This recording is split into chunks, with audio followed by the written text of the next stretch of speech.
June 29th. The decrees of the Lord are firm, and all of them are righteous. They are more precious than gold, than much pure gold. They are sweeter than honey from the honeycomb. Psalm 19, verses 9 and 10. I love sweet things. My worst nightmare is getting diabetes and being told I can't have sweets anymore. To paraphrase Patrick Henry, give me sweets or give me death. After all, life without sweets would be nothing but a slow, torturous death. I suspect I am not alone in having these thoughts, as evidenced by the popularity of sweets all over the world, despite the endless warnings by doctors, health advisors, and dietary experts. Honey was the standard of sweetness in biblical times. Canaan, the promised land, was described by God as flowing with milk and honey. David often referred to the sweetness of honey in his Psalms.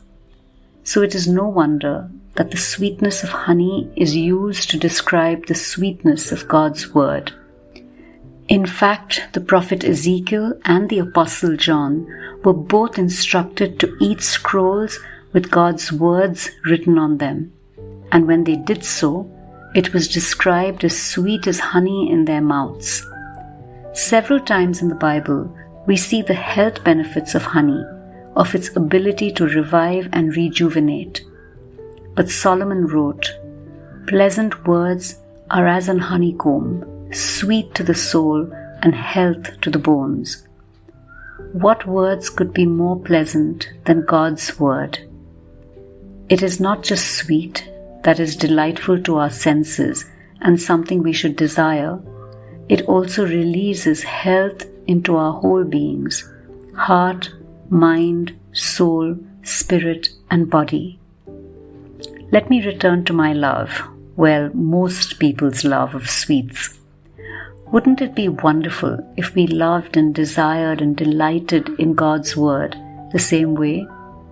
We need to taste the sweetness of God's word and trust the health it brings to every part of our lives. As Spurgeon writes, "The sweetest joys, yea, the sweetest of the sweetest, falls to his portion who has God's truth to be his heritage." Today's decree: God's word is sweeter than honey.